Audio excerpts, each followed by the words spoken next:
우리 시간 함께 말씀을 같이 읽겠습니다. 로마서 7장 1절부터 6절까지의 말씀을 함께 같이 읽겠습니다. 로마서 7장 1절부터 6절까지의 말씀을 우리 함께 같이 교독하겠습니다. 제가 홀수절을 읽고 여러분들이 짝수절을 읽고 함께 같이 교독하겠습니다. 형제들아, 내가 법 아는 자들에게 말하노니 너는 그 법이 사람이 살 동안만 그를 주관하는 줄 알지 못하느냐?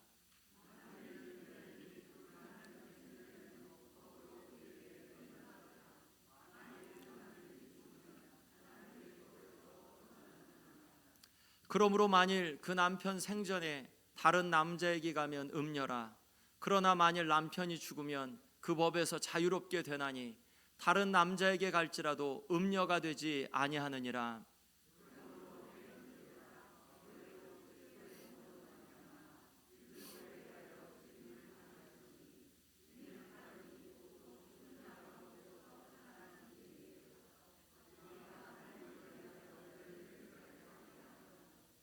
우리가 육신에 있을 때에는 율법으로 말미암는 죄의 정욕이 우리 지체 중에 역사하여 우리로 사망을 위하여 열매를 맺게 하였더니 이제는 우리가 얽매였던 것에 대하여 죽었으므로 율법에서 벗어났으니 이러므로 우리가 영의 새로운 것으로 섬길 것이요 율법 조문의 묵은 것으로 아니할지니라. 아멘. 성경에는 신랑이신 예수님의 신부인 교회에 대한 이미지가 있습니다. 우리가 예수 그리스도의 신랑으로, 신랑이신 예수님의 신부로서 그렇게 주님 앞에 정결한, 또한 순결한, 또한 흠이 없고 영광스러운 그러한 신부로 준비하도록 권고하고 있습니다. 그런데 사실상 우리들, 즉 교회는 그렇지 않은 자들입니다. 교회는 먼저 몸을 더럽혔던 자들이고 우리 스스로 순결할 수 없는 존재들입니다. 오늘 말씀해 보면 예수 그리스도께서 오신 것이 예수 그리스도께서 자신의 몸으로 율법을 죽이셨다고 말씀했죠. 율법이 만약 그러면 우리의 첫째 남편이었다면 예수 그리스도께서 둘째 남편으로 오신, 즉 우리는 이미 육신에 거하여서 율법 혹은 세상과 결혼했던 자들이라고 성경이 오늘 말씀하고 있습니다. 우리는 세상과 결혼했던 자들, 우리는 육신 속에 거하여서 세상 속에서 행복하지 못함을 경험했던 자들, 그래서 세상과 결혼해서 실패한 우리들이 예수님의 몸의 구속을 통해 새로워진 존재가 되었다라는 것이 교회 혹은 구원받은 자, 그리고 둘째 남편인 예수님의 신부가 된 교회의 그러한 모습이 되었다는 말씀이죠. 우리가 이 세상에서 세상과 더불어서 몸이 더럽혀진 자들이었는데, 그런데 놀랍게도 예수 그리스도의 신부가 되었다라고 하는 말씀이 오늘 로마서 7장 1절부터의 그러한 그 비유죠. 1절부터 3절까지의 말씀에서 만약 남편이 있는데 다른 남자에게 가면 그러면 간음하는 거 아니냐, 그런데 남편이 죽은 다음엔 다른 남자에게 가도 괜찮다라는 말씀이, 이제 남편이 있는 이 세상과 결혼한 가운데서 만약 그렇게 다른 이 세상이 아닌 다른 것으로 가면, 만약 구약으로 이야기하면 이렇죠. 하나님과 결혼했는데 이스라엘 백성들이 하나님과 결혼한 이스라엘 백성들이 세상을 향하여서 세상을 따라 나아가면, 그러면 이것이 하나님 앞엔 영적인 간음이지 않냐라는 이제 그런 그 말씀으로 보는 거죠.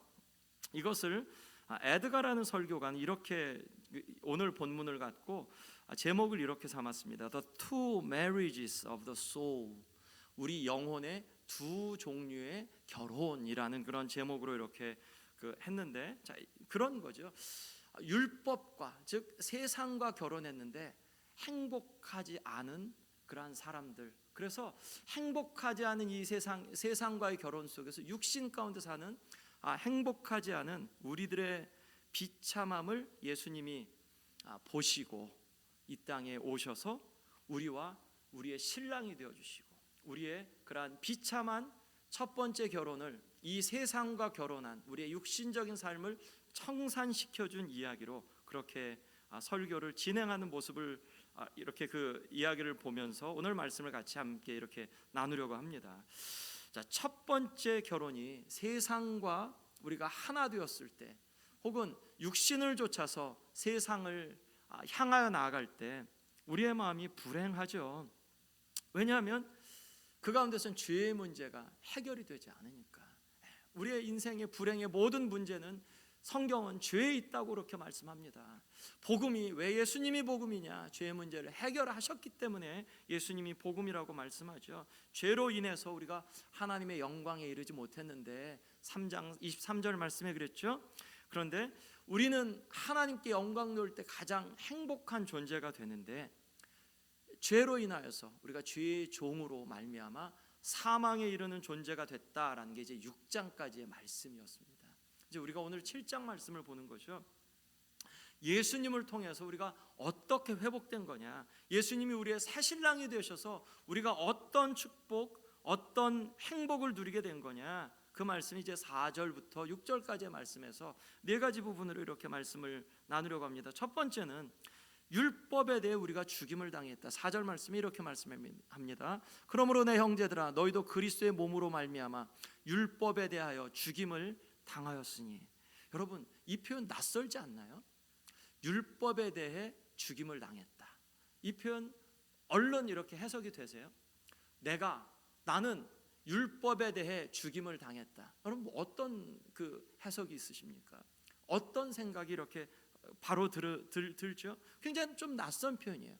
내가 율법에 대해서 죽임을 당했다. 무슨 말이지? 성경에 있잖아요. 자, 누가 율법에 대해 죽임을 당했나? 형제들아 라고 말씀하죠. 그러므로 내 형제들아, 누구죠? 예수 그리스도를 믿고 예수 그리스도로 말미암아 구원을 받은, 즉 세상과 육신을 갖고 세상에 살다가 비참함을 경험했던 우리들, 행복하지 못한 우리들이 예수 그리스도 만나서 그리스도로 말미암아 구속을 받은 우리들이 율법에 대해 죽임을 당했다라고 말씀해요.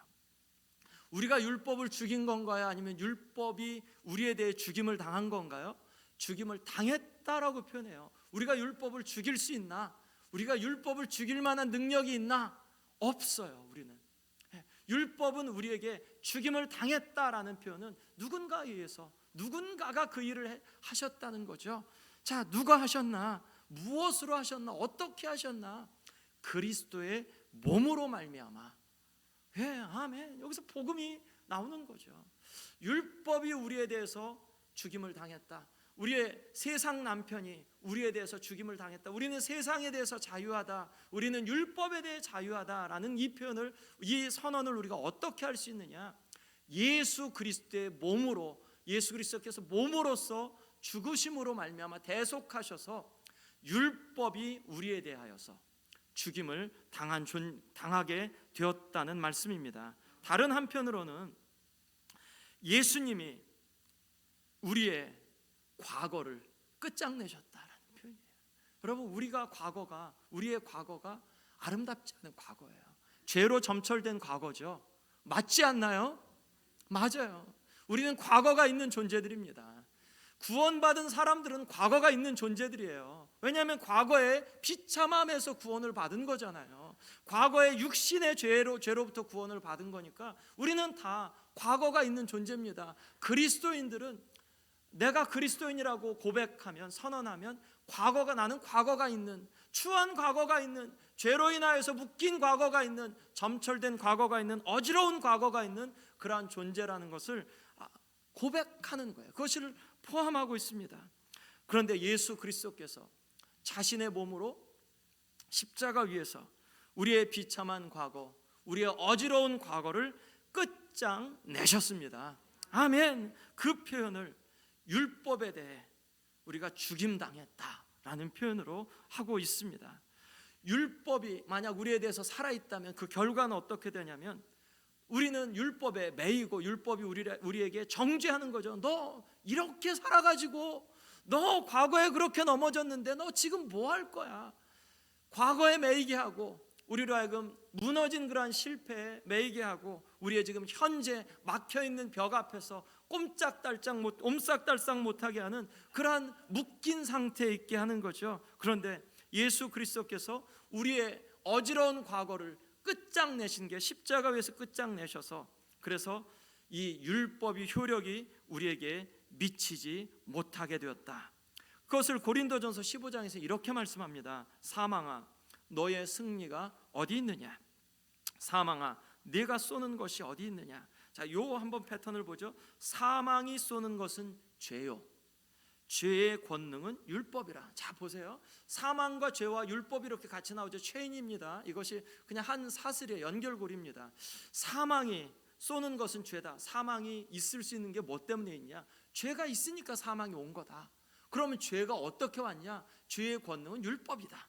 즉 율법이 우리로 하여금 죄인임을 깨닫게 하고, 죄인임을 깨닫게 되니까 우리가 사망을, 묶임을, 또한 이 땅 가운데서 절망을 느끼게 된다는 말씀이에요. 자, 예수 그리스도께서 오신 것이 그럼 뭐냐? 예수님을 통하여서 우리에게 의가 왔고, 의가 와서 우리가 의로운 자가 되어서 우리가 생명을 누리게 된 거죠. 예수님이 사망을 이기셨기 때문에, 그래서 죄의 권능인 율법이 아니라 의를 통하여서 우리가 생명을 누리는 존재가 된 것, 그것이 바로 우리가 율법에 대해 죽임을 당했다.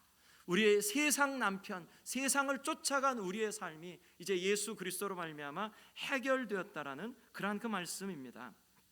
율법에 대해 살 때는 우리가 do this and live, 너 이거 하면 살 거야. do that and die, 너 이거 하면 죽을 거야. 이런 표현 속에서 야 나는 이거 했으니까 나 살아야 되잖아, 나 이거 했으니까 나 괜찮지. 자, 어떤 생각이 드냐면 자기 의가 생겨요. 두 가지 부분입니다. 율법을 쫓을 때 두 가지 부분이, 죽음이 두 가지 부분에서 나오는 게, 첫 번째는 율법을 이루지 못했을 때, 난 이거 못해서 나 이거 구원 못 받는 거야, 나 이거 못해서 나 이거 소망 없어, 나 이렇게 살았으니까 나 안 되잖아 라는 이러한 절망의 마음이 한편에선 있고, 또 다른 한편에는 나 이거 했으니까 괜찮지, 나 이거 했으니까 저 사람보다는 낫지, 나 이거 했으니까 하나님이 나를 좋아하시겠지. 자기 의에 빠져요. 절망과 그 율법의 요구를 만족시키지 못한 가운데서 드는 그러한 그 절망감, 또 혹은 선별적으로 몇 가지 율법을 만족시켜서 드는 자기의 자부심, 이 두 가지가 사망입니다. 이것으로는, 우리의 노력으로는 결코 하나님의 거룩하심 앞에 이를 수 없기 때문에 율법은 우리 안에서 예수 그리스도에 의해서 죽임 당했어야 했습니다. 그리고 예수님은 십자가 위에서 그것을 이루신 줄로 믿습니다. 예수 그리스도께서 과거가 있는 우리 또한 무너진 우리, 비참했던 우리들의 신랑이 되어주시기 위해서 이 땅에 오셨습니다. 신랑이 되어주시기 위해서 십자가에서 죽임을 당하신 줄로 믿습니다. 그래서 4절 말씀에 계속 이렇게 말씀합니다. 율법에 대하여 죽임을 당하였으니 이는 다르니 곧 죽은 자 가운데서 살아나신 이에게 가서라는 표현이 있어요. 자, 다른 이, 누가 다른 일까요? 죽은 자 가운데서 살아나신 분 누굴까요? 예수님이시죠. 근데 왜 예수님이라고 하지 않고 죽은 자 가운데서 살아나신 분이라고 했을까요? 예수님이라는 표현과 죽은 자 가운데서 살아나신 분이라는 이 표현과 어떻게 다를까요? 죽은 자 가운데서 살아나신 분이 성경에서 누구 있어요? 예수님이죠. 우리가 금방 이렇게 해석하더라도 죽은 자 가운데서 살아나신 분 예수님, 근데 왜 예수님이라고 하지 않고 죽은 자 가운데서 살아나신 분이라고 했을까요? 십자가와 부활이 분명하게 드러나죠. 복음의 중심인 예수 그리스도의 십자가와 또한 부활을 강조하고 있습니다. 예수님의 위대함은 십자가와 부활이고, 십자가와 부활이 우리의 생명을 보장하죠. 예수님이 우리에게 새로운 남편이 되셨으니 우리는 예수님에게 갑니다. 예수님이 우리의 비참함을 해결하셨기 때문에 우리는 예수님께 가는 존재가 되었습니다. 갈 데 없는 자가 아니라 우리는 갈 곳이 있는 자입니다. 아멘. 우리가 원해서 가더라도 받아주지 않으면 안 되는데 우리를 초청하신 주님이신 줄로 믿습니다. 여러분 어디로 가야 할지 모르면 어디로 가야 되죠? 예수님에게. 아멘. 무엇을 해야 될지 모르면 뭘 해야 되죠? 어디로 가야 되죠? 예수님에게. 어떻게 살아야 되는지 모르면 어떻게 해야 되죠? 예수님께 가야죠. 예. 누구에게 도움을 구해야 될지 모를 때, 도움이 필요할 때 누구에게 가야 하죠? 내 문제를 누구에게인가 말해야 되는데 누구에게 그 문제를 말해야 되죠? 거친 세상에서 실패하면 누구에게 가야 되죠? 예수님께. 어둠 속을 걸어갈 때 어떻게 해야 되죠? 예수님께 가야 되죠. 부활의 주님을 따라가려면 그러면 예수님께 가야 되고, 죄악의 짐이 무거울 때 어떻게 해야 되죠? 우리를 위해 대신 죽으신 예수님께 나가야 되죠. 마음이 슬플 때 누구에게 가야 되죠? 예수님께. 마음 괴로울 때 누구에게 가야 하죠? 예수님께. 절망할 때, 마음에 소망이 없을 때 누구에게 가야죠? 소망의 근원이신 예수님께 갑니다. 아무도 내 마음을 몰라주는 것 같을 때 누구에게 가죠? 예수님에게 갑니다. 또한 삶에서 답이 없는 것 같을 때, 답을 찾을 때 누구에게 가야 되죠? 답이신 예수 그리스도께 갑니다. 지칠 때도 예수님, 외로울 때도 예수님, 두려울 때도 예수님, 예수님께 갑니다. 4절 말씀에 그래서 우리는 살아나신 이에게 가서, 즉 예수님에게 가서, 우리의 과거가 있는 우리에게 예수님이, 정결하신 예수님, 하나님이신 예수님이 우리의 새로운 신랑이 되어주셨으니 우리는 예수님에게 가는 존재가 된 줄로 믿습니다. 아멘. 예수 그리스도께 나아갈 수 있는 것이 우리에게 회복의 길이죠. 우리가 나아갈 수 있는 곳, 우리를 초청하신 예수님에게 나아갈 수 있는 것, 저와 여러분들이 그 가운데 주님 감사합니다. 예수 그리스도께 나아갈 수 있는 은혜를 주셔서 감사합니다. 이 세상 그 어디보다, 그 누구보다도 예수님을 의지하는 그러한 그 의지할 때 누리는 평안을 얻을 수 있는 곳이 없습니다. 주님, 그런데 내가 어떤 상황에 있든지 주님을 붙잡고 주님을 생각하면 내 마음 가운데 다시 평안이 이렇게 깃드는 것을 인하여 감사합니다. 아멘. 그것이 예수 그리스도를 믿는 자, 예수 그리스도의 복음을 경험한 자가 누리는 그러한 부분이죠. 자, 그러면서 4절 후반절에 이렇게 또 말씀합니다. 예수님에게 가서 뭘 하냐?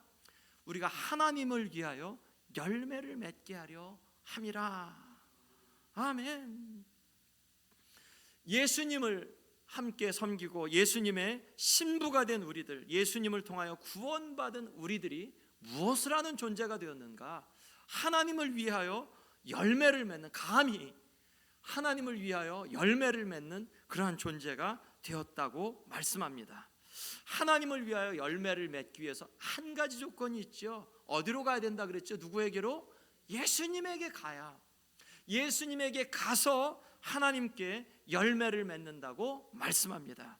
그 이전에는 우리가 사망을 위하여 열매를 맺는 자였습니다. 5절 말씀에 이렇게 말씀하죠. 우리가 육신에 있을 때는 율법으로 말미암는 죄의 정욕이 우리 지체 중에 역사하여 우리로 사망을 위하여 열매를 맺게 하였더니, 우리가 지금도 육신에 있으면 하나님을 위하여 열매를 맺지 않고 사망을 위하여 열매를 맺게 되죠. 누군가를 미워하면 그 미움이 사망을 위한 열매죠.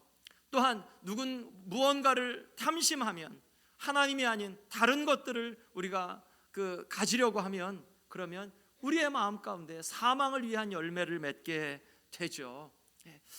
그런 가운데서 하나님을 위하여 맺는, 열매를 맺는 그런 존재가 되었다라고 말씀합니다. 자, 그럼 이렇게 보죠. 어떤 열매, 하나님을 위하여 맺는 열매가 도대체 뭐냐라는 이런 질문을 할 수 있죠. 여러분, 이렇게 질문해 보죠. 여러분, 하나님을 위하여 열매를 맺고 계신가요? 그러면 그 열매가 도대체 어떤 열매인가요?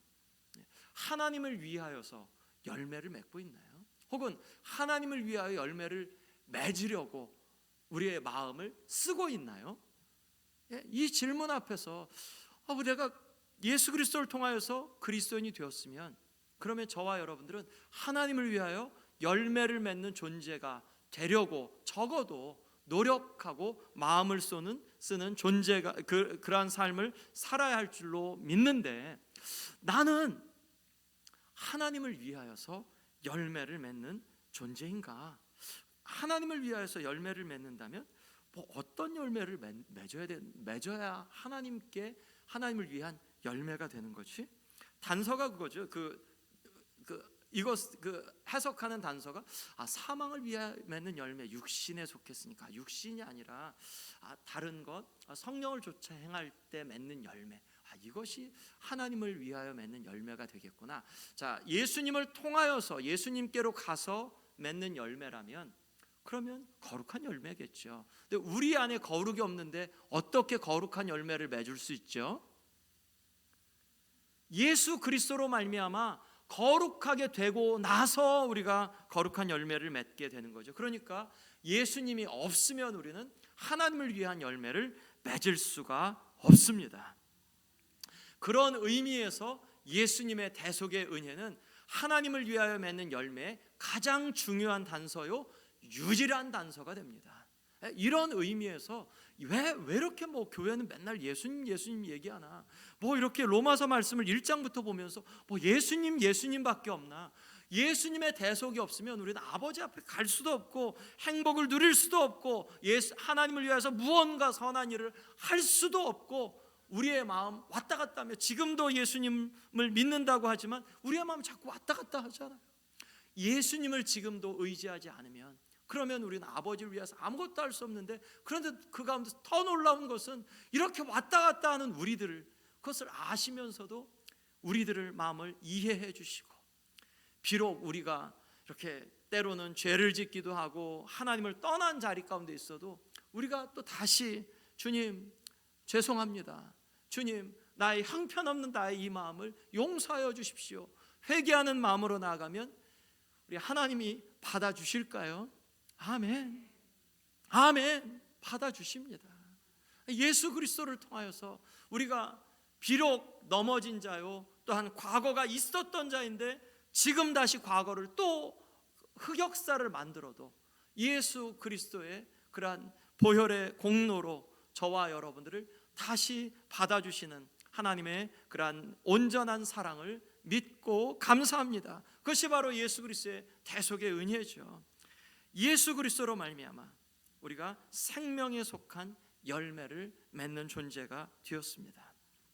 하나님께 자녀다운 삶, 백성다운 삶을 살게 되죠.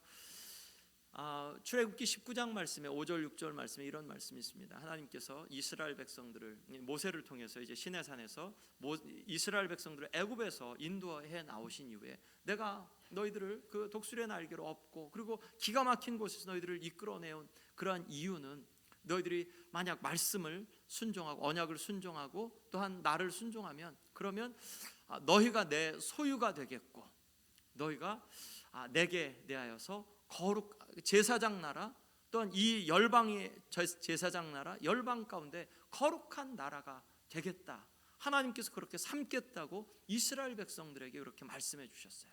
근데 이스라엘 백성들의 마음 가운데 그것을 오해해서 우리는 하나님의 선택받은 사람이야, 우리는 하나님 앞에 특별한 은혜를 받고 있는 사람이야, 그러니 우리는 다른 사람보다 훨씬 더 나아라는 이런 선민의식, 특권의식을 갖게 되었습니다. 옳지 않죠. 하나님께서 이스라엘 백성들을 택하신 이유는 그들에게 이 역할을 부여하신 거죠. 너희들을 내가 내 소유로 만들었으니 너희는 이 세상에서 제사장 나라가 되어라, 너희는 이 세상에서 구별된 성별된 존재가 되어라 라고 하나님께서 이스라엘 백성들을 특별하게 그렇게 임무를 맡기시고 그들을 인도하셨죠. 그런데 이스라엘 백성들이 그것을 오해하고 다른 나라보다 우리가 훨씬 뛰어난 민족이라고 그렇게 선민의식을 갖게 되었습니다. 하나님이 기뻐하지 않으셨습니다. 우리에게도 마찬가지죠. 우리도 마찬가지로 하나님께서 우리를 예수님 통하여서 구원하신 목적이 있죠. 그것은 나 혼자 잘 살라고, 혹은 다른 사람보다 더 행복한 삶을 누리라고 나를 구덩이에서 빼내오신 것이 아니라 그 가운데서 빼내오시고, 야, 너 before and after, 과거와 삶과 지금 그 예수님을 통하여 하나님 앞에 누리는 그 삶과의 차이가 분명하면 그러면 내가 이것의 증인이니 이 세상 가운데 제사장 나라, 제사장의 사명을 감당하라. 저는 오늘 말씀에서 하나님을 위하여 열매를 맺는다라고 할 때 이 우리에게 주신 책임을 감당하는 것을 포함한다고 생각합니다. 그냥 막연하게 내가 하나님 앞에 예배하면 되는 거지 라는 정도만 아니라 우리의 삶 속에서 구체적인 사역, 그것이 목사만 하는 그런 사역이 아니라 저와 여러분들이 구원받았으니 구원받은 자로 이 땅 가운데 제사장의 삶을 살아내는 것, 그것이 바로 그것을 통해서 하나님을 위하여 열매 맺는 삶을 살게 되어진다고 저는 그렇게 해석합니다. 여러분, 우리를 부르신 가운데는 하나님의 목적이 있고 저와 여러분들을 구원하신 속에서 구원하셨을 때는 우리들에게 분명한 역할을 하나님께서 기대하십니다. 그러면 다시 한번 질문을 해볼게요. 여러분, 하나님을 위하여 열매를 맺고 계신가요? 자, 그럼 한번 이렇게 또 질문을 해보겠습니다. 여러분, 하나님을 위하여 열매를 맺기를 의도하십니까? 네, 그러면 열매를 맺도록 내가 어떻게 해야 되지? 예수님 통하여 아버지께로 가는 것이 첫 번째 길이라고 성경이 우리에게 말씀합니다. 마지막으로 그러면 말씀합니다. 6절 말씀에 이렇게 말씀하죠. 이제는 우리가 얽매였던 것에 대하여 죽었으므로 율법에서 벗어났으니 이러므로 우리가 영의 새로운 것으로 섬길 것이요 율법 조문에 묵은 것으로 아니할지니라. 우리가 하나님께 열매를 맺는데 우리 이제 하나님을 섬기는 존재가 되었습니다. 하나님을 섬기는데 6절 말씀에서는 두 방향의 섬김이 있다고 말씀하네요. 율법으로, 율법의 조문으로, 즉 옛것으로 섬기느냐, 아니면 영의 새로운 것으로 섬기느냐. 여러분, 우리가 하나님을 섬기는데도 하나님이 보실 때는 격이 있다고 말씀합니다. 율법에 묵은 것으로, 즉 육신의 것으로 섬기면 하나님께 대하여 사망의 열매를 맺겠지만, 그렇지만 우리가 영의 새로운 것으로 섬길 때, 그럴 때 하나님을 위하여 열매를 맺겠다고 말씀합니다. 다른 한편으로는 8장 1절 말씀 여러분 잘 아시죠? 1절 말씀 암송 한번 해보실까요? 맨 처음에 어떻게 시작하죠? 저도 한번 보겠습니다. 네. 자, 그러므로 이제 시작. 그러므로 이제 그리스도 예수 안에 있는 자에게는 결코 정죄함이 없나니 이는 생명의 성령의 법이 죄와 사망의 법에서 너희를 해방하였음이라. 예, 아멘. 예, 그리스도 예수 안에 있는 생명의 성령의 법이, 자, 그렇죠. 정죄함이 있었는데 이제 정죄함이 없다. 즉 율법 조문 안에서는 정죄함이 있었는데, 그런데 이제는 해방했다. 무엇을 통해서? 그리스도 예수 안에 있는 생명의 성령의 법이, 예, 성령의 법이, 새로운 그리스도 안에 있는 생명의 성령의 법이, 성령 안에서 그것을 우리를 해방하셨다는 말씀이죠. 고린도후서 3장 말씀에 이렇게 말씀합니다. 17절에서 주는 영이시니 주의 영이 있는 곳에 자유함이 있느니라. 아멘. 주의 영이 있는 곳에 자유함이 있고, 자, 주의 영이 있는 곳에 자유함이 있으니까 그 이전에는 수건을 쓴 가운데로, 모세가 그랬죠. 하나님을 만나고 난 다음엔 빛이 비추니까 수건을 썼죠. 그런데 이제는 우리가 이 수건을 쓰고 볼 것이 아니라 이제 수건을 벗고 거울을 보는 것 같이 주의 영광을 보자라고 그렇게 권면하죠. 예수 그리스도의 영, 성령 안에서 우리가 새 영으로 하나님을 섬길 때는 수건으로 가려진 가운데서 신앙생활 이렇게 하면 되는 거 아닌가? 내가 구원 받은 거 맞지? 이렇게 하면 교회 생활 이렇게 하면 되는 거 아닌가? 이런 가운데서 좀 막연하게 수건을 쓴 것처럼 하지 않고, 오늘 말씀 준비하면서 저의 가장 깊은 기도가 그 부분이었습니다. 하나님, 성령 하나님, 우리에게 덮여 있는 비늘 같은, 우리의 눈을 덮고 있는 비늘 같은 것을 벗겨 주셔서 주님의 영광을 더 분명하게 보게 해 주시고, 주님께서 우리에게 주신 그러한 축복을 더 분명하게 바라볼 수 있게, 주님의 영광을 더 바라볼 수 있게 우리에게 덮여 있는 수건을 벗겨 주십시오. 왜냐하면 수건이 덮인 채로 혹은 눈에 비닐이 덮인 채로 신앙생활하면 나만 옳아요. 그리고 틀린데 오답을 갖고 있는데 정답이라고 우깁니다. 정답은 예수님이죠. 우리가 예수 그리스도 신앙생활하면서, 그리스도를 중심으로 신앙생활하면서 우리의 얼굴을 덮고 있는 수건, 우리의 눈을 감싸고 있는 비늘들이 벗겨져서 벗겨질 때 보게 되는 것은 하나님의 영광, 예수 그리스도의 영광이죠. 그런데 이것을 누가 벗겨주시느냐? 성령 하나님께서. 아멘. 그래서 하나님을 섬기는데 율법의 조문에 묵은 것으로 아니고 새로운 영으로 말미암아, 하나님께서 영으로 말미암아 우리에게 주신 그 새 영으로 말미암아 영의 새로운 것으로 하나님을 섬기게 된다. 자, 성령 하나님께서 우리에게 임하실 때 가장 두드러진 게 뭐죠? 가장 두드러진 사역 하나는 예수님의 주님 되심을 보여주시는 줄로 믿습니다. 예수님의 가르침을 생각나게 하고 가르침을 보여주시고 알게 하시고 예수님이 하나님이 보내신 하나님의 독생자 아들이신 것을 확증하게 해주신 것이 성령 하나님의 최고의 사역인 줄로 믿습니다. 그런 가운데서 우리가 영으로 하나님을 섬기게 될 때, 이전에는 십자가 지세요 그러면 힘들어요. 내 십자가 힘들어요. 그런데 시간이 지나면서 성령 하나님 영의 새로운 것으로 섬길 때는 십자가 위에 있는, 안에 있는 영광을 보게 되죠. 그러면 십자가가 피할 것이 아니라, 십자가가 그냥 내려놓고 내가 그것에서 도망갈 것이 아니라, 이 십자가가 나를 살리고 이 십자가를 짐으로 인하여서 내가 아버지 앞에 더 가까이 가고, 이 십자가를 짐을 통하여서 예수 그리스도와의 온전한 연합을 누리는 축복의 유일한 통로인 줄 보게 되어서, 그래서 십자가를 더 사랑하고, 우리 이전 찬송가 135장처럼 험한 십자가를 사랑하는 그러한 구름같이 허다한 믿음의 증인들의 길을 우리가 함께 걷게 될 줄로 믿습니다. 여러분들은 하나님을 무엇으로 섬기고 있습니까? 육신으로 섬기고 있습니까? 아니면 영의 새로운 것, 성령 하나님을 조차 섬기고 있습니까? 우리 성령 하나님을 조차 섬기는 저와 여러분 되시기를 예수 그리스도의 이름으로 간절히 축원드립니다. 기도하겠습니다. 하나님 아버지, 하나님 앞에 하나님을 위하여 열매를 맺고도 싶고, 또한 하나님을 정말 마음 다해 섬기고 싶은 마음이 우리 안에 많으나, 때로는 우리가 어리석고 어두워서 주님 그 길을 잘 알지 못했으나 예수 그리스도의 대속을 우리가 기억하며 아버지 하나님을 섬기는 그 자리로 나아가게 하나님 우리를 지속적으로 인도해 주시고, 또한 지금도 우리를 초청해 주시고 받아주시어서 감사합니다. 아버지, 우리의 삶을 통하여 영광 받아 주옵소서. 감사드리며 예수님의 이름으로 기도했습니다. 아멘.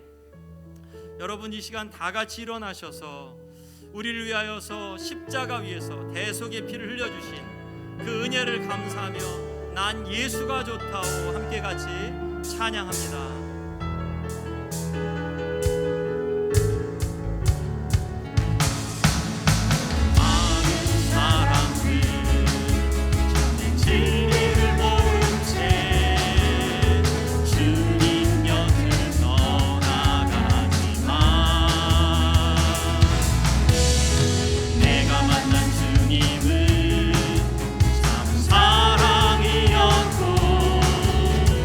진리여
후렴 한 번 더 그냥 부를 텐데요. 반주 없이 사랑 고백이 마음이 가지 않으면 천박한 고백이 됩니다. 그런데 사랑 고백은 비록 뭐 아무것도 없어도 진심이 담기면 그 고백은 정말 아름답고 귀한 고백이 되죠. 우리 예수님의 유일한 그런 대속의 은혜, 아버지께로 가는 유일한 통로이신 그 길을 주신 우리 주 예수 그리스도를 향한, 나를 사랑하신 예수님을 향한 사랑 고백을 우리 시간 같이 후렴으로만 한번 해볼게요. 난 예수가 좋다오. 난 예수가 좋다오. 난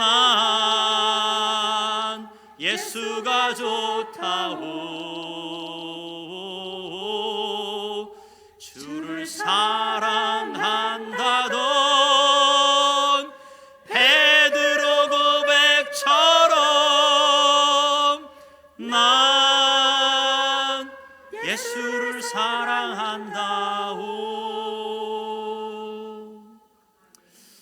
주님, 우리의 고백이, 주님 사랑의 고백이 베드로의 고백과 베드로가 예수님께 고백했던 그러한 신앙의 고백, 또한 성경의 고백, 복음서의 증언과 같은 고백인 것을 우리가 말씀을 통해 확인하고, 지금도 예수 그리스도의 사랑의 고백이 헛되지 않은 것은 그리스도 때문에 우리가 아버지 앞에 있게 되는 이러한 축복을 누리게 된 것입니다.